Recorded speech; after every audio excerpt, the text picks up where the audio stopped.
I'm Gloria Waters, and I'm the Dean of the College of Health and Rehabilitation Sciences, Sargent College, in case I don't know you. And it's really a pleasure to welcome you to the 14th Annual Dudley Allen Sargent Lecture. The Dudley Allen Sargent Lecture was started in 1999 on the 70th anniversary of Sargent College joining Boston University. And I'm really honored to have Dr. Alan Jette be our distinguished lecturer today. And I'm really honored because, in fact, Dr. Jette was the Dean of Sargent College from 1996 to 2004, and he, in fact, was the person who started this lecture series. So it's really nice to invite him here to actually deliver the lecture. He's been to many of these.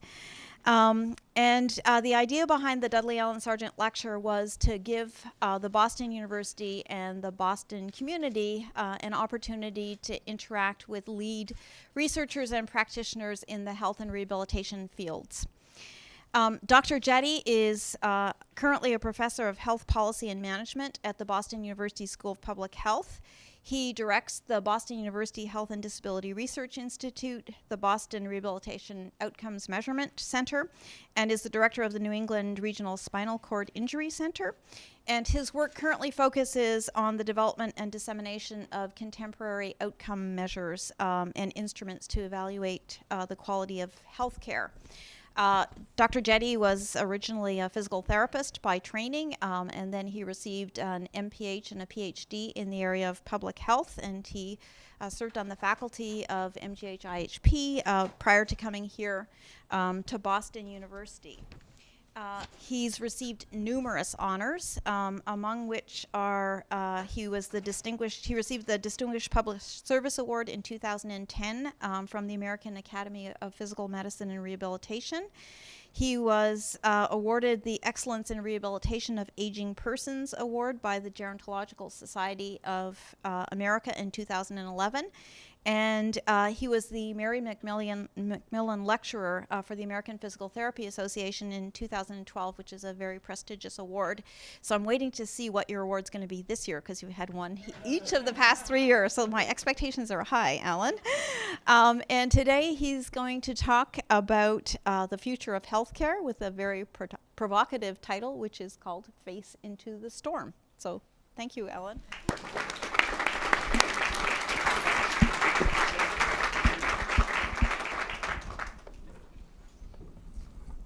Thanks, Gloria. Well, it really is an honor and a privilege to be here with you today. And as Gloria said, it's very special because I remember all the work we did in putting together and planning these lectures. So to be asked to give one of them is a very distinct honor, and I'm really delighted to be able to do it. And Gloria nicely set me up with, of course, my title, Face into the Storm. I really appreciate all of you who have faced into the storm today to be here. It's not easy to make that arrangement, and I worked hard at that and take full credit. And I'm delighted to have a chance to talk about this topic to an interdisciplinary audience.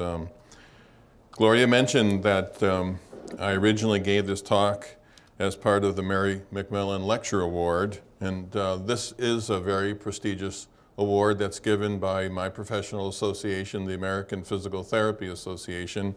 It was started in 1963, and the purpose of it was to pay tribute to the founder of physical therapy, Mary McMillan. There's Mary. And it's an opportunity for the profession to acknowledge someone who they feel has made distinguished contributions to the field and to the profession. And most importantly, it gives the awardee an opportunity really for a bully pulpit to say what he or she wants to say to the profession through a special lecture that's given annually at the annual conference. So in June, I had that distinct honor of doing it for the 43rd Mary McMillan Lecture at the annual meeting in Tampa, Florida. And in the beginning of my lecture tonight, I want to stop for a moment and thank both Gloria and Bob Meenan, who chipped in to support a reception that was given following my lecture in Tampa. It was greatly appreciated. And even more importantly, they chipped in for a gift that was given to an organization that's very near and dear to my heart, the New England Disabled Sports Organization, which operates up in New Hampshire primarily and uses sport to try to improve the lives of individuals affected by disability. And that's a group that I've been coaching with in adaptive skiing for the past 10, 11 years. So that was greatly appreciated by them and by me. So Mary McMillan, who died in 1959, is seen as really one of the chief pioneers of my clinical profession of physical therapy. She was the first physical therapy aide who was sworn into service during World War I, and she trained other Reconstruction aides, and she became known as the mother of physical therapy. And then during World War II, she also was pressed into service. She treated prisoners of war while she was enduring the rigors of internment by the Japanese in Manila and in Shanghai. She had a very distinguished career. There have been 42 lecturers who preceded me, and as many have stated in their lectures, I too began my journey. They give you a year to prepare a lecture. I've never taken that amount of time to prepare a lecture in my entire life. And it was quite frightening, to be honest with you.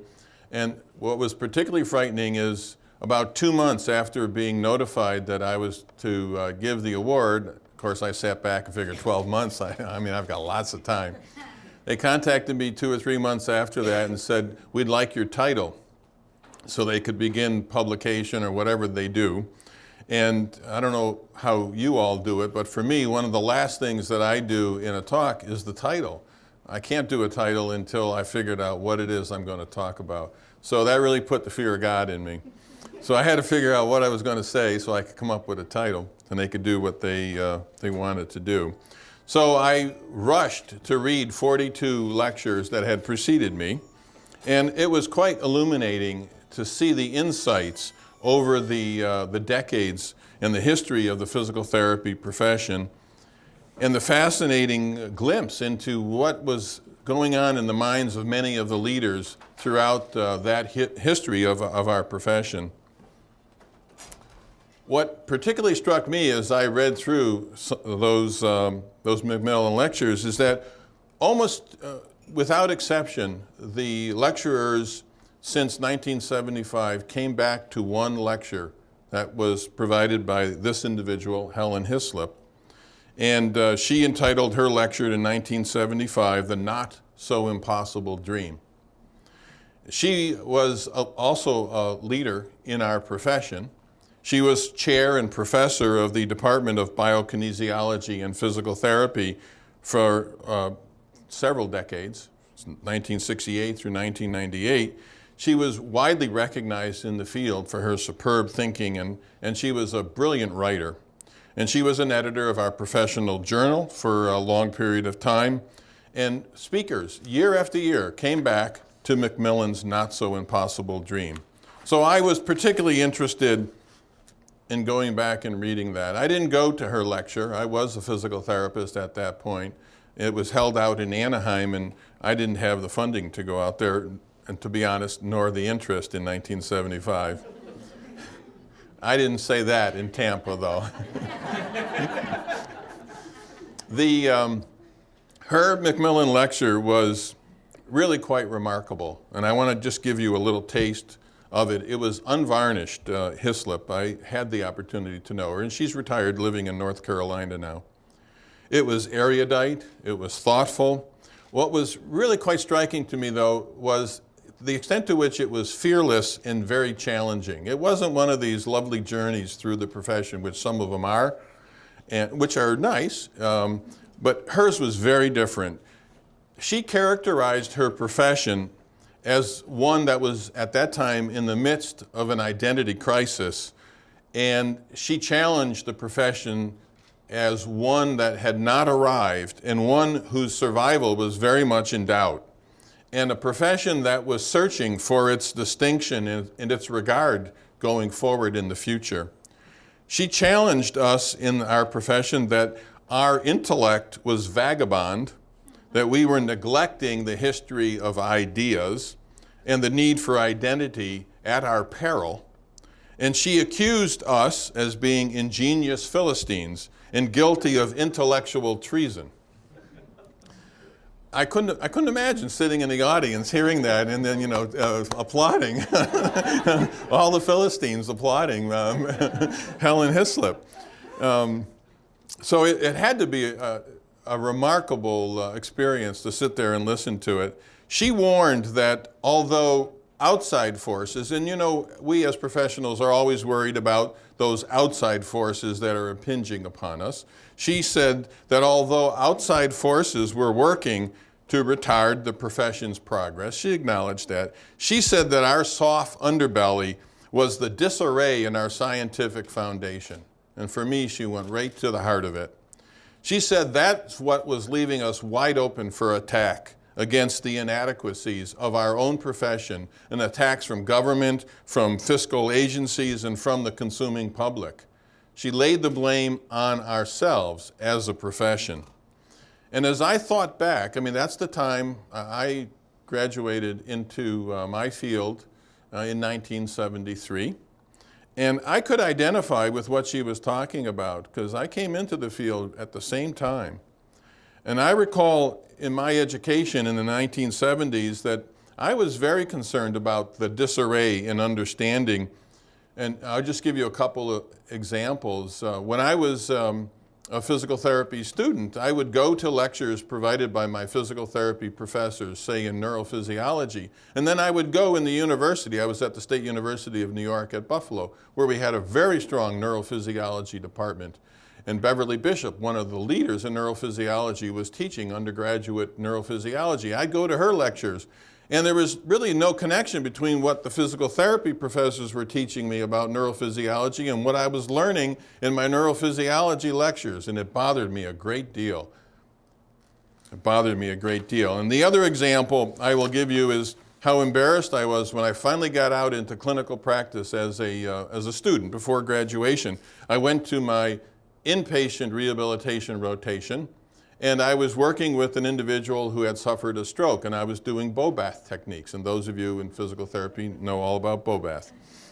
And a neurologist stopped in to the gym where I was working, stuck his head around the curtain where I was doing my thing, and I was feeling really good.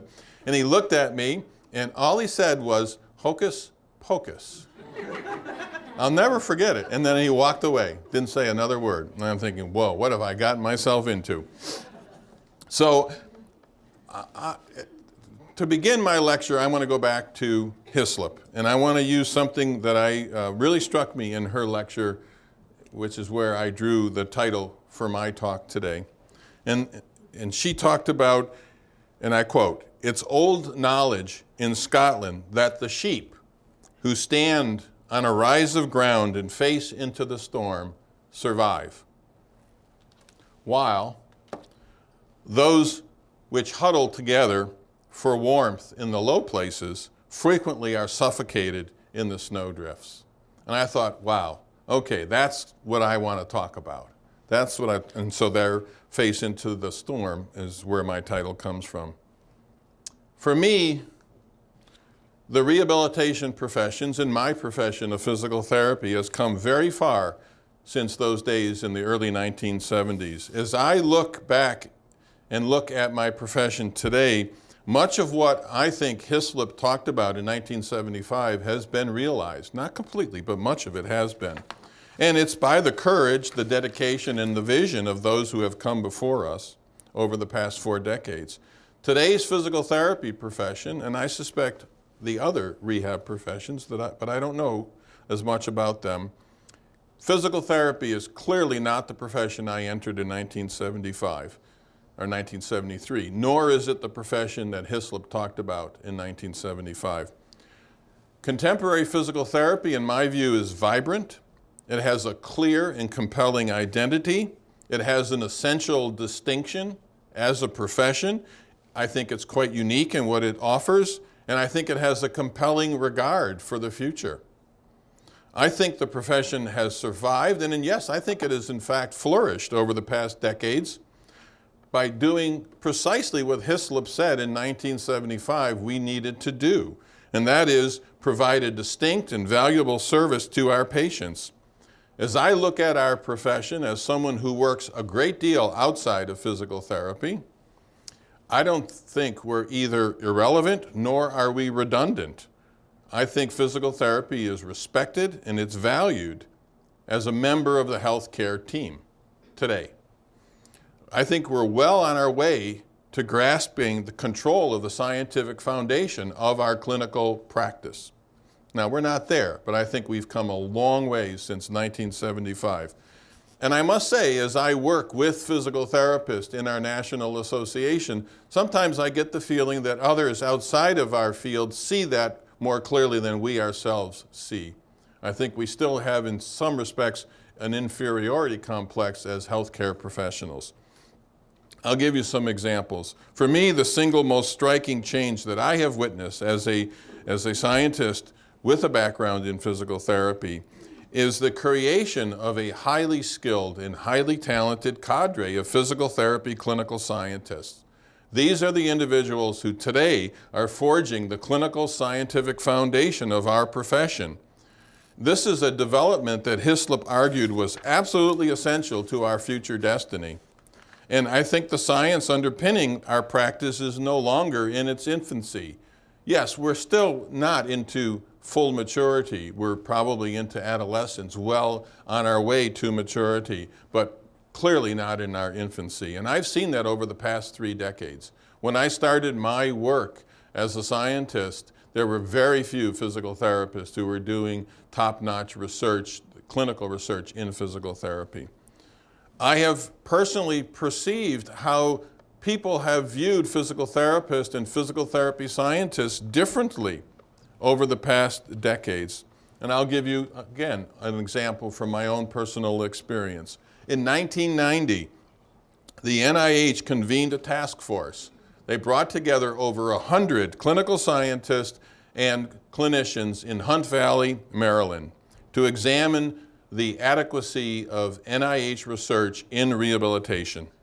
And out of that task force, which contained over 100 scientists, there were 2 physical therapists. And the report laid the foundation for what became the National Center for Medical Rehabilitation Research. And it's just celebrated its 20th anniversary as part of the NIH. And it too has come a long ways in 20 very short years. Now, last year, there was a new director for the institute in which the National Center resides, and he put up a 13-member blue ribbon panel. And he, as the new director of the institute, he wanted this blue ribbon panel to evaluate the progress that had been made in rehabilitation research over the past 20 years, and then talk about some of the future challenges. This panel, which had 13 members, was co-chaired by a physical therapy clinical scientist, and it contained 3 members who were physical therapists and 1 who was an occupational therapist. In 20 years. I mean, it was incredible for me to see the change. I am confident in stating that I believe the time has come for the rehabilitation professions to move boldly, to face into the gathering storms of our current century. That's what I'm here to say tonight. That's what I think we need to do. We need to be bold looking into the future. And I want to challenge rehab professionals to look outside of our own individual professions with confidence, with a vision for the 21st century. My fear is that to do otherwise is really to huddle together for the warmth in the low places of our comfort zone. And I think that is the one thing that will put our survival in jeopardy if we don't face boldly into the challenges of the new century. The 20th century is over. We got to get over that.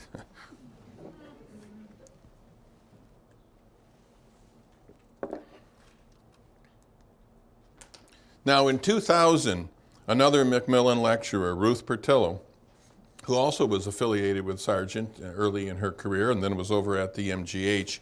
She characterized several early periods of the profession of physical therapy where she, in her view, felt the profession had correctly read the landscape. And she concluded with confidence that society was ready for us as professionals to plant the seeds of our professional ethic. And she called these early seasons as the period of self-identity and the period of patient-focused identity. In the first, Pertillo recalled how we had established the moral foundation for a true professional relationship with other professions, physicians and other healthcare professionals. While in the second early period, we established the moral foundations for a true professional relationship with our patients and our clients. Now, my desire is for a professional vision in rehabilitation that grows out of a culture that has matured beyond those early periods to the third, that Pertillo refers to as the period of societal identity, where the challenge is different. It's to establish the moral foundations for a professional partnering with the larger community of citizens and institutions to become full partners in society, which means breaking away, not leaving behind, but breaking beyond those early periods where our focus was on self-identity and our specific patients. Now, in my view today, we live in turbulent times. Storms are all around us. And I believe the storms of radical change are gathering, and there are many, many things I could point to, but the one that I really want to focus on is the 2010 passage of the Affordable Care Act. I think we will look back at that legislation like I look back at the passage of Medicare and Medicaid when before I came into the field, but they were just getting cemented into society when I became a professional. And I think we're going to be looking back at the ACA much like we now look back at Medicare and Medicaid. As this and other healthcare reforms are implemented, I think it's going to be imperative that we as rehabilitation professionals look beyond our inward-directed professional focus and stand together on that rise of ground to face into the storms that we're facing. I don't think we have a good alternative. We have to face the healthcare needs of our society, and we have to do that with courage and self-assurance that we can be successful in doing that. And be assured as who we are as healthcare professionals and confident that we have something unique to offer society. I hear rehab professionals all the time talk about their fear of all the changes going on and whether or not we're going to be left behind. And my fear is that we're going to take that attitude instead, the attitude of huddling together, talking among ourselves and talking about all these horrible changes that are occurring, instead of embracing them and really showing society what we have to offer as professionals. There is no surfeit of storms that I could talk about, and I'm just going to talk about 3 storms. The first one, lack of access to health care. And many of you, I'm sure, are very familiar with the statistics. 91 million people in America have inadequate or no health care insurance, and about 1/3 of the population of the wealthiest country on this planet. In my professional view, this is a tragedy beyond comprehension. Among the most developed countries in the world, we continue to set the pace for unmet care needs of our citizens, which I think is a dubious distinction. The second, the age wave. And by the way, for you boomers in the audience, you will recognize the iconic photo on the left. That, of course, comes from Woodstock. Those of you who don't recognize it, get over it. That's Woodstock. But what many of you probably don't recognize, those same individuals in the front there are on the cover of the Gerontologist. The same 2 individuals. I thought, whoa. Whoa. Yeah. Talk about storm. So we all know America is experiencing a demographic shift of enormous magnitude, increasing longevity, declining fertility, the aging of the boomers, and it's triggering an enormous age wave in our society. The boomers have begun turning 65, and it's heralding a seismic shift in demographics, not only in the United States, but worldwide. And it has the potential, in my view, of creating a tsunami of disability. And that's what scares me as a professional, one who's very interested in disability. If, as a society, we don't prepare appropriately, and I fear that we have not faced into that storm. By the year 2035 in the US, 1 in 5 people will be 65 or older, and this has profound implications for society, for policymakers, and for business. The boomer generation is looking forward to a life expectancy that is higher than any seen before in the history of humankind. And with the age wave will come an increase in the incidence and the prevalence of chronic, potentially disabling conditions. Such conditions include heart disease, diabetes, asthma. They're now the leading causes of illness, disability, and death in our population. Yet, we've known this for decades, despite that, our healthcare system remains acute care oriented and episodic. I mean, the disconnect is profoundly disturbing to me. So storm number 2. And then this is storm number 2. And then storm number 3, the escalation in healthcare costs. In 2011, Americans spent over $2.7 trillion on healthcare services. $2.7 trillion. Healthcare costs have been rising dramatically for years. In 2008, America spent over twice the rate of the other developed countries. 16% of our gross domestic product has been spent on healthcare. The second biggest spender was France at 11%, and the average for developed countries was 9%. So it's not that we're not spending money on healthcare. We're spending a lot of money. It's just that we're not spending it wisely. Lack of access to care, the age wave in American society, and escalating cost, I think, are 3 fundamentally important storms that we have to face in this first phase of the 21st century. So how should we be responding as rehabilitation professionals? So, the gathering clouds. The first I want to talk about is clinical practice. And here I want to go to neurosurgeon and healthcare author Atul Gawande. I don't know how many of you are familiar with Gawande's writings, but I just love his stuff. He writes in professional journals and he writes in the New Yorker on a regular basis. He has cautioned his profession of medicine, and I think his caution also applies to the rehabilitation profession. Gawande has argued that healthcare is changing fundamentally and that the medical profession can no longer be a profession, and I love this phrase, of craftsmen individually brewing plans for whatever patient comes through the door. I mean, I could relate to that as a rehabilitation professional.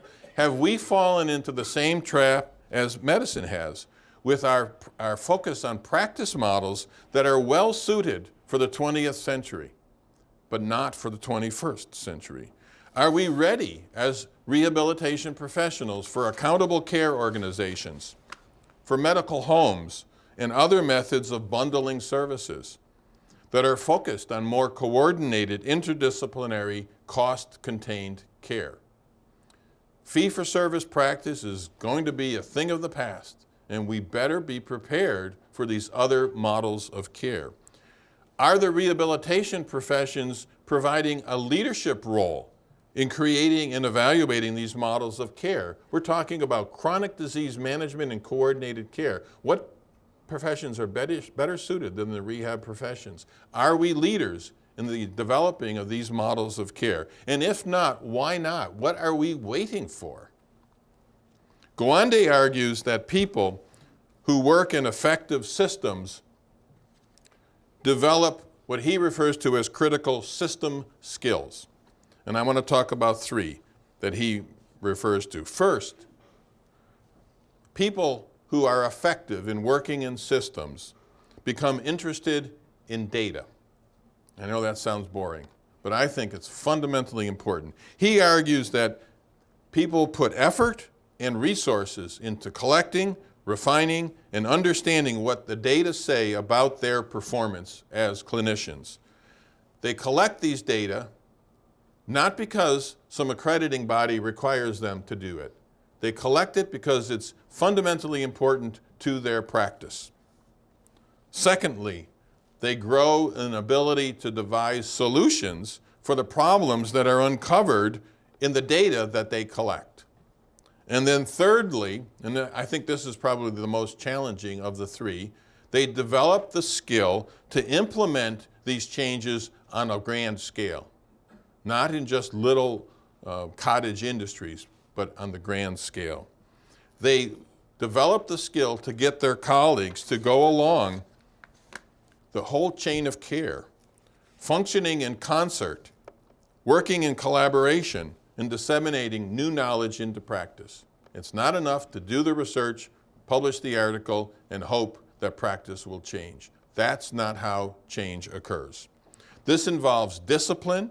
It involves belief in standardization, doing things the same way, and trying to reduce your failures in your practice. They involve teamwork, and they involve leadership. There are several examples I can refer to where this is beginning to happen in my profession of physical therapy. I would point to the work that Dudley and others are doing at the University of Pittsburgh. They have developed and they're now implementing standardized physical therapy practice models for the treatment of low back pain. And they're disseminating those practice models and those skills throughout their DPT program, so that the clinicians of tomorrow will come into the field with those skills in their hands. I'll also point to the work of Gerard Brennan and his colleagues out at Intermountain Healthcare in Salt Lake City, where they have integrated a systematic outcomes management system across their entire network of rehabilitation practices. And they're changing practice patterns in Intermountain. I think the challenge is to learn how to diffuse these innovations throughout our practice and throughout our professions. Again, to quote Gowande, the positive deviants. I love that phrase. He argues we should be looking to the top performers, the positive deviants, to understand how to provide what society needs with respect to health care. Better care at lower cost. And he argues the pattern seems to be that places that function most as systems are those that are able to provide better care at lower cost. In other words, better care doesn't have to be the most costly care. And in his writings, he gives example after example. And by a system, we're not talking about the neurologic, the orthopedic, and so forth. That's not what Gowande is talking about. I've talked to others about this topic, and they think, is it the neurologic or the orthopedic system? No, he's talking about diverse people working together to direct their specialized capabilities towards common goals for patients. They're coordinated by design, not by accident, and they acquire the ability to recognize when they've succeeded and when they've failed. As Don Berwick, who was former director of the Centers for Medicare and Medicaid, has argued, and I quote, "Anyone who understands systems will know immediately that optimizing parts is not a good route to systems excellence," close quotes. And I ask you, are we as professionals focused on optimizing parts, or are we professions that focus on achieving excellence in systems and system skills? Who are the positive deviants in our professions, and why are they? And how can they and what they do be emulated on a broad scale throughout our professional practice?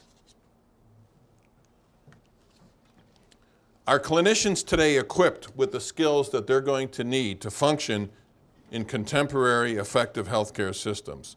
Do we have system skills such as universal standardized measurement across our practice settings, widespread quality improvement and implementation techniques, interprofessional coordination and care management, diffusion of practice innovations and standardized practice models on a large scale in healthcare, health policy leadership for widespread change. Are these the kinds of skills we're focusing on and turning out in our students today? In my view, Gawande is arguing for the development of a skill set that shifts quite dramatically our focus from optimizing parts to focusing on our role in changing systems and changing the way in which we practice in society, to better identify the positive deviants among us and implementing their innovations on a broad scale. Now, efforts have begun in medicine. For example, the Healthcare Improvement Institute that Berwick founded not too long ago opened what they referred to as its Open School, free online courses in systems skills like outcome measurement, quality improvement, leadership. And when they opened their doors online, they expected to attract a few hundred medical students, and instead 45,000 enrolled. I ask you, why can't we build an open school for rehabilitation professionals to teach these kinds of skills? And then, as one of my colleagues said, if we build it, will they come? And that does worry me, because I don't think we've yet instilled in our students the hunger, in our therapists, the hunger for these kinds of system skills. And in my profession, we're still very much a clinical technique-oriented culture, not a culture that's focused on system skills. Now, I think there are examples, and I'm going to point to those that I am most familiar with, and which are the ones that we've been working on. Since 2000, our institute at BU has collaborated with CARF, the Commission on the Accreditation of Rehab Facilities, and twice a year we offer a conference specifically focused on transforming outcomes data into management information. The effort was led by my late colleagues Steve Haley and Mary Slavin from our institute. And this course has attracted hundreds of rehab professionals. We offer it once on the East Coast and then once in Arizona. And they come to the workshop and we provide them with real data that they can use to learn how to manipulate and interpret and use data and then take those skills back into their practice settings. Now, the focus is on CARF accreditation, but the principles are the same of what I've been talking about. Ironically, over the years that we've been offering this, the most challenging group of clinicians to get to come to these kinds of courses have been physical rehabilitation professionals. We have been much more successful in other areas. So I ask you, are our schools preparing future therapists with the critical system skills that they're going to need to succeed in today and in future practice models? Are these competencies incorporated into our accreditation standards? And if not, why not? Are we focused more on the quantity of students that we're turning out than the skills of the students that we're turning out? Does our professional education programs focus on the development of system skills that we're going to need? Now, I will say I am encouraged by some of the signs that I see. Just recently, I was out at the University of Southern California, and some of the faculty who were in Tampa when I talked about these issues in June, they have already begun developing techniques for incorporating system skill development in their Doctor of Physical Therapy program at USC. And for those of you who know physical therapy, you know it's the #1 ranked program in the country today and has been for a long time. They were right on this. They had me come out there and I met with both their academic and their clinical faculty, and they've begun workshop planning to figure out how they can develop the skills, system skills, into their DPT program. I see that as a very promising development. The growing thunder of changing research priorities. Quality assessment and continuous quality improvement that I was talking about that we need to do, these are critical system skills and they're knowledge-driven enterprises. Effectively functioning in the healthcare marketplace requires that patients, employers, and other consumers have good information for decision-making, including knowledge about the performance of health providers, the plans, and the efficacy, the effectiveness, and the cost effectiveness of health services that we provide, both new and established services. Do we know enough about what works in our rehabilitation clinical practices, for what conditions, under what circumstances, and at what cost to improve the quality of rehabilitation care? I can't tell you the number of times over my career I have heard people in my field say that our goal must be to prove that what we do works. And it worries me greatly. To me, that is never our goal. Our goal must be to find out what works, at what cost, for what outcomes, for what patients, under what circumstances, so we can focus on what is effective and pull away from what is not and develop new, more effective techniques. And stop trying to prove what we do works. Not all that we do is effective, and we have to accept that and get on with it. And quit being so insecure that somehow our profession is going to be destroyed if people realize some of what we do is not effective. Get over it. Now, there's some times are tight in terms of research funding. I know that. But the Affordable Care Act from 2010 created some new opportunities. One that I want to talk about tonight is the Patient-Centered Outcomes Research Institute, or PCORI. It's a not-for-profit corporation, and it is charged explicitly to fund comparative clinical effectiveness research. Comparative effectiveness research is specifically designed to inform healthcare decision-making, to provide evidence on the effectiveness, the benefits, and yes, the harms of different treatment options. By next year, they're going to have over $500 million a year for PCORI-funded research projects. And scientists who will engage in comparative effectiveness research and other forms of innovative health services and health policy research are going to need to embrace a broad range of methodological competencies in order to be successful in competing for these research funds. And they're going to involve skills beyond the traditional research skills that we have typically taught our future researchers. I've listed some of them here. Pragmatic versus standard randomized clinical trials, in practice-based research networks that will have to be developed. The analysis of electronic medical records and other large-scale integrated databases. The development and analysis of data from clinical registries and sophisticated computer simulations. And yes, I should also note the development of improved outcomes measurement, what we do.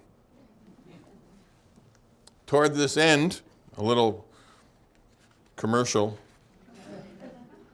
As Gloria mentioned, Boston University, we do host the Boston Rehabilitation Outcomes Measurement Network. This is funded by NIH, the National Center for Medical Rehab Research, and it's quite unusual in its mission and its intent. Our mission is not to do research in outcomes measurement. Our mission is to assist other rehabilitation scientists in developing, testing, refining, and improving outcome measures through pilot grants that we offer. We have a visiting scientist program. We do consultation. We do workshops. The whole focus is on helping rehabilitation scientists to develop and use better outcome measures in their research.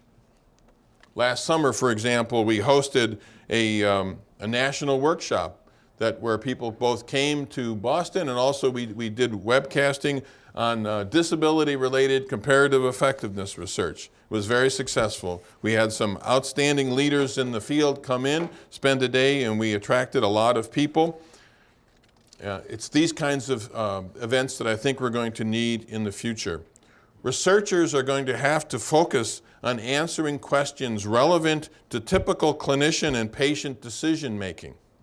That's going to require sophisticated understanding of the diversity of the communities in which we practice, the cultures in which we practice, the patient perspectives, the practice settings, the clinical contexts required to recruit and retain the appropriate settings, the practices, and the participants to develop and to use these kinds of study networks. PCORI, if you look at the guidelines for PCORI grants, they're very different than the NIH guidelines. They're requiring these kinds of developments. So I ask you, are rehabilitation researchers prepared to not only participate in, but to lead these kinds of health services, health policy, and comparative effectiveness research endeavors? In my profession of physical therapy, I am absolutely confident we know how to develop and nurture a cadre of clinical researchers. We've done it over the past 30 years. I recall early in my career how people were running around saying, we don't have enough clinical researchers in physical therapy. We need them tomorrow because we need to do this research. It takes time, but the Foundation for Physical Therapy Research 30-some years ago began to fund the development of a cadre of clinical researchers. And today, those researchers are competing at the NIH and competing extremely successfully. We know how to do it. I think a somewhat different set of research skills are going to be needed in the rehab professions, in addition to those of traditional clinical science. Not in place of, but in addition. We need to direct some of the resources for training tomorrow's clinical researchers to develop a cadre of rehab scientists who can compete at the highest level to conduct health services and health policy research relevant to the rehabilitation professional practices. I fear we're going to leave it to others, and we do that at our jeopardy. We know how to create and how to nurture scientists. We need to shift our focus to develop the capacity of scientists to do health services and health policy research relevant to rehabilitation. Yes, this will take some time. It won't happen tomorrow. But as I look back to where we were 30 years ago, I'm astounded at how quickly progress was made in the development and the nurturing of clinical scientists in rehabilitation. So we need to redouble our efforts and create a new cadre of scientists. Now, I am encouraged. Since June, the Foundation for Physical Therapy Research, the Board of Directors, passed the creation of Centers of Physical Therapy, Health Services, and Health Policy Research. And they've currently started fundraising $3 to $5 million for the creation of the first Center for Physical Therapy, Health Services Research. This is a huge step forward, in my view, for the profession of physical therapy. I think we need to see more of that in rehabilitation. To do less, I think, is to put ourselves in peril. Now, this is not unique to the rehab professions. I want to quote here Michael Crow, president of Arizona State University. He's argued today we need to understand that progress in healthcare results not just from the scientific breakthroughs, the kind that we get from the NIH, but from knowing how to integrate those advancements with technological, behavioral, social, and cultural shifts. Examples include understanding the impact of behavior on health, our understanding of the behavior change literature, and our ability to influence not only the behavior of our patients, but clinicians. Crow argues that in order to move toward this, the NIH model of research is obsolete. And he says it won't serve us sufficiently well in the 21st century. He agrees that we need the fundamental Biomedical Systems Research Institute, today's NIH, but he argues that we need two others as well. One that focuses specifically on the development of health outcomes research methodology. Those of you who do health outcomes research of any type know that it's very challenging to get funding from NIH to do this kind of research. And then lastly, he argues we need a health transformation research institute, how to deliver health care in a way that stays affordable and effective for our nation. And organizations like PCORI, I think, are moving in that direction. Flashes of lightning. In my view, storms can either bring a deluge that destroys all in its path, like Sandy, or if faced directly and prepared for, can be weathered and make us even stronger. And in my view, in the coming decades, my vision is for rehab professions that face the growing challenge that our society is going to face, not only with our patients, but in society as a whole. The Institute of Medicine in 2007 issued a report, The Future of Disability in America, and in that report they argued, and I quote, "How will Americans individually and collectively make the choices that will help define the future of disability in America? Will our country commit to the actions needed to limit the development and the progression of physical and mental impairments in late life, promote good health for children as well as young adults with early onset disabling conditions, and reduce environmental barriers for people with existing impairments," close quote. The challenge for us as healthcare professionals, I believe, is to ask how we, individually and collectively as professions, make the choices that will help define the future of disability in America. I think we have a critically important role to play. As New York Times columnist David Brooks wrote, and I quote, "Most successful young people don't look inside themselves and then plan a life. They look outside and they find a problem which summons their life. Most people," Brooks argues, "don't form a self and then lead their life. They're called by a problem, and the self is constructed in response to that problem." And I believe the same can be said of professions. I believe that's what, in my field, our foremothers in fact did, starting with Mary McMillan. The early history of physical therapy is filled with examples of how our foremothers looked outside of their professions and focused on problems that were critical to their society and summoned their professional lives to address them, such as the Reconstruction aides in World War I, or the physiotherapists who responded to the polio epidemics in the 1920s and the 1930s. Lack of access to care, the age wave in American society, and escalating cost, I think, are the comparable storms that we are facing at the start of the 21st century. So I ask you, how will we respond? Will we stand on the rise of ground of our self-identity, our self-confidence as professionals, and position ourselves with other professions to face the current clouds on the horizon? Or will we huddle together for warmth in the low places of our traditional comfort zone? I think the choice is ours. Thank you.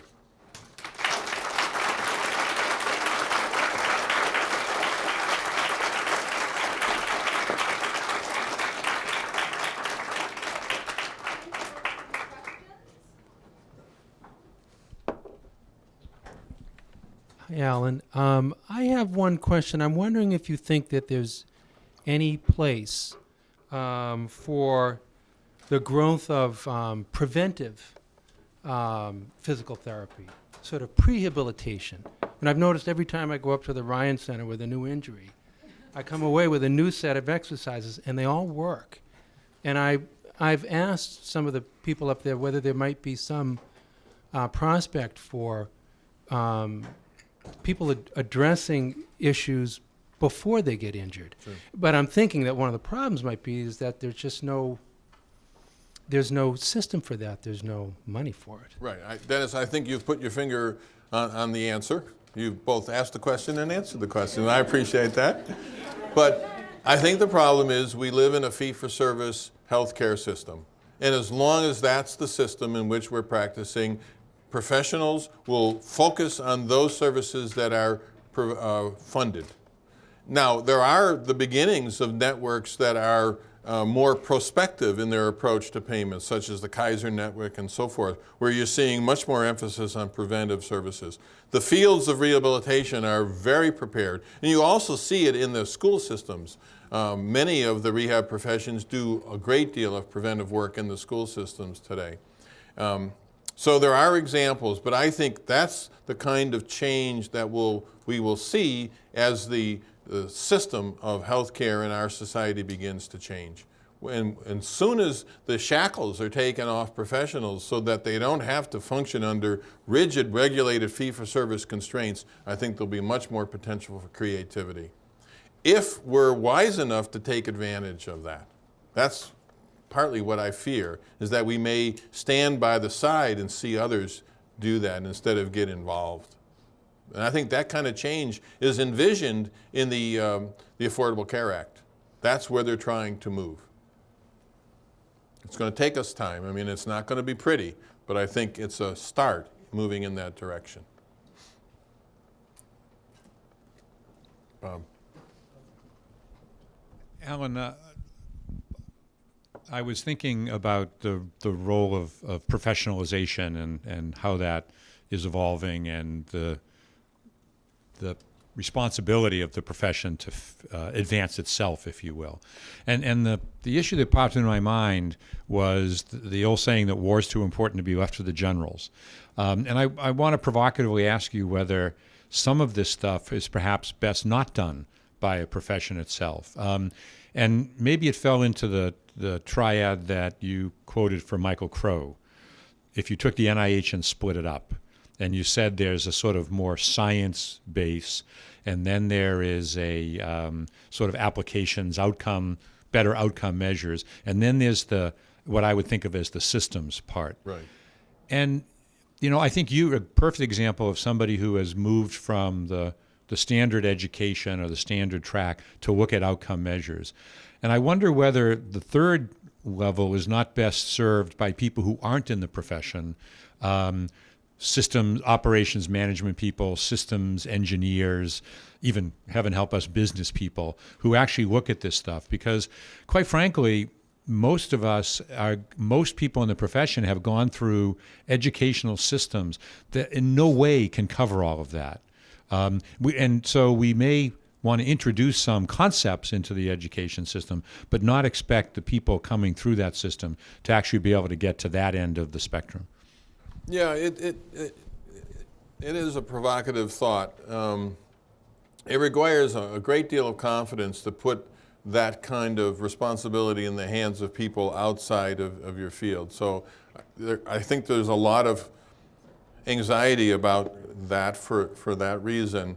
But I also think we need to change the culture of how we practice as healthcare professionals, and at least in my view, make the development and use of some of those system skills that I talked about and that Gawande talks about as part of the culture of healthcare professionals, so that they're not seen as separate. The model that you're describing puts them outside of that. And I think particularly with technology today, we have the technology available today to standardize information that's collected for every patient that comes through the door that's seen by a rehabilitation professional. We haven't done it, but the technology is available. The will and the culture is not there. Everyone still does it, and they're all in different ways, so we can't put information together. We can't ask questions about what's going on in our practices. So I think at one level, I think it's important that it becomes part of the culture of practice. Now at the research level, clearly we're talking about interdisciplinary collaboration, and you need those experts. Just like in clinical research, you see all kinds of interdisciplinary collaboration. Not everyone develops all the skills. You go out and get the skills that you need, but you still involve the professionals in doing that work. So it's probably going to end up to be a combination. But on the practice side, I think it needs to become part of the culture. So it's not seen, right now it's seen as something separate from clinical practice, and I think it has to become an integral part of clinical practice, just like other business does it. Most businesses intimately look at the inputs and the throughputs and the outputs of what they're doing. We don't do it, and I've never understood why.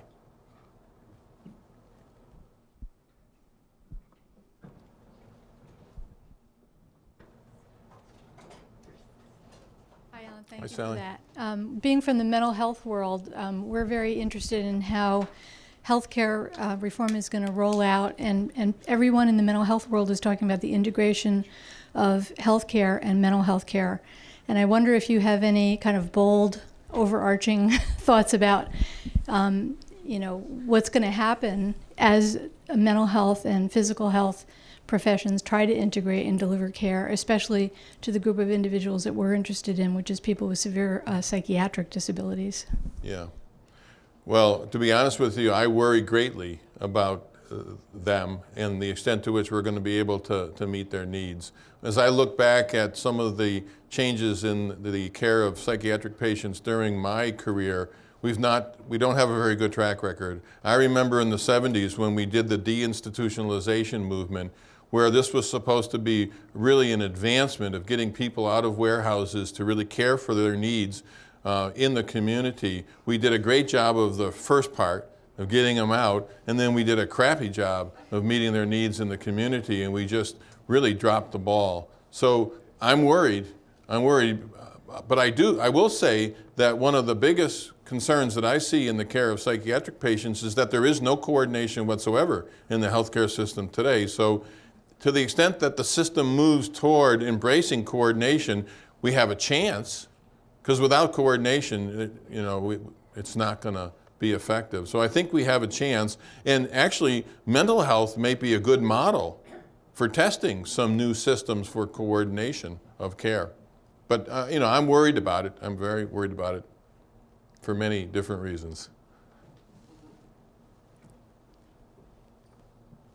This is on. You can't even tell when you're using it. I was just wondering, you mentioned how you went down to USC and talked to them and how they've already started to implement some of these techniques. I was just wondering if you knew any of the specifics of how they're doing that. Too soon to tell, but what was really interesting to me is that Jim Gordon, who heads up the PT program at USC, brought together all of the clinic directors. They have a faculty practice, they have the hospital practices, they have the key clinical players who are clinical faculty in their DPT program, brought them together with their academic faculty, and we started talking about, okay, this is the vision. How do we actually do it? How do we integrate this into the curriculum? What his big fear is, he didn't want it to become something that was ghettoized, because then it wouldn't be embraced as important. And the analogy that he used, which I thought was really interesting, was 15 years ago, it was very innovative to try to bring evidence-based practice into clinical curricula. That, many of you will remember, that was a big deal. It's now been quite routinely incorporated into the curricula of clinical programs. And what he's envisioning is trying to do the same thing in developing system skills. So we talked about, and one of the things I argued, that if you want to teach a clinical technique to a physical therapy student, what do? You not only teach them something in the classroom, but you put it into a clinic, and you get them in the clinic developing those skills. So I said, well, why don't you do the same thing for system skills? You bring in data, and you begin to teach them how to manipulate data to ask questions about practice, and teach that skill as an integral part of the curriculum. And then you begin to send students to clinics that are doing that, so they can go out and see how clinicians are doing it the same way we do it to see clinical techniques. We send them into practice, hopefully so that they'll get a chance to work on it in a real practice environment. I think the same thing needs to be done for teaching clinical skills. We can't teach unless we start doing it. So that's where I would begin. And I think that's the direction in which they're heading, but it's early. It was just a week and a half ago. Yeah, Colleen. Al, do you think that we hurt ourselves as a profession, such as the PT Foundation, to develop PT-oriented centers versus a broader center that uses integrated data and looks at all the care delivered to the individual? Well, there's no question that getting involved in more integrated centers is going to be the way to go. But what I saw in clinical science, in physical therapy and over the past 30 years, is that when you have something to offer to the larger team, they're willing to embrace you. And so my feeling is, develop the skills so you have something to bring to the table. And then you'll have a reason to get to the table. So it's probably not the ideal way to do it, but I worry that it's going to be very difficult to really become instrumental unless you really have something special to offer. No one was inviting physical therapists to become top-notch clinical researchers at the NIH. There was no invitation to do that. But the field decided that it was important, it was going to do it, and now it's the highest funded group in the National Center for Medical Rehab Research among all the researchers who try to get funding from that agency. And that was in 25, 30 years. And no one was inviting them to do that. They kind of forced their way in, and I think that's the way you have to do it. And it's because they had something to offer. And now they're integrating in clinical research much more with other professionals because they're embraced, they're invited, they're seen as valuable to get to where one needs to go. And I think the same thing can be, I think the model can work. And I don't know if it will, but I think from a position of strength, you're going to have more success in getting to those at the table. And that we can control. You know, the rehab professions can control that. You don't have to, you can do it. Other questions? Alan, thank you very much for a thought-provoking lecture. My pleasure. Thank you.